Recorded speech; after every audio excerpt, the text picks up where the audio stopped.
Greetings, loved ones. Today we continue our series on healing from childhood trauma with the teaching from Juanita Ryan and the National Association for Christian Recovery about the wounded self.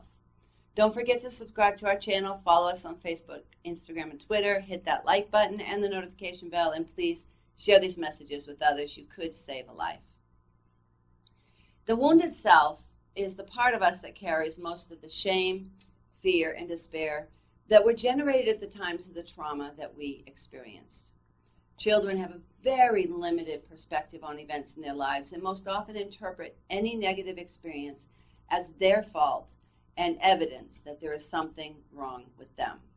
Because we're talking about trauma that occurred in childhood, we often experience this wounded part of ourselves as a child self.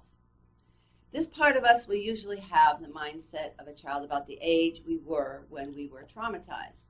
And this part of us may be 3 years old or 13 years old, or we experienced ongoing abuse or trauma. We may experience this part of us as being at different ages and stages of development. So before we begin our recovery journey, and early on in this journey, this part of ourselves may be hiding most of the time.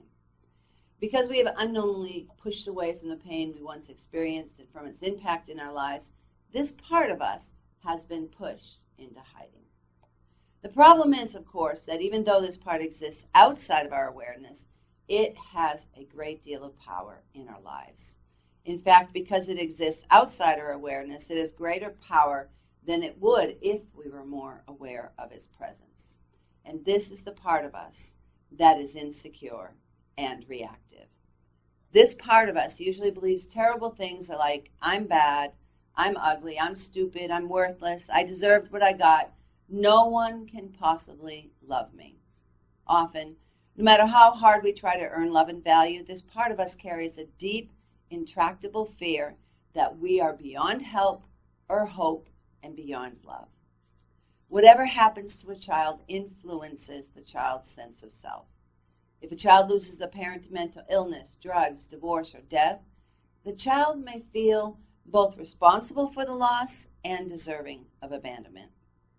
If a child routinely experiences verbal abuse or physical abuse, the child will feel little sense of value. If something as obscene as sexual abuse happens to a child, that child will feel obscene, or in a child's language, ugly and dirty. In addition, children who are traumatized might suffer not only from demeaning, violating words and actions, but also from a lack of nurture, support, love, and care. Many children who are abused or traumatized suffer as much or more from neglect and the lack of love as from the trauma itself. And this wounded part of us is hurt, frightened, ashamed, wanting to hide, and starving for love. According to the CDC, over half of all children in the world, 1 billion children ages 2 to 17, experience violence every year. The question is not if you will encounter a victim of violence. The question before God is, what will you do when you do encounter them? You could be the person who saves a life. Micah 6:8 says, He has showed you, O man, what is good, and what does the Lord require of you? To do justice, love mercy, and walk humbly with your God. You are called. We are all called to be champions for justice. If you are caught in a situation of violence or have suffered trauma, I want you to know this. There is a way out.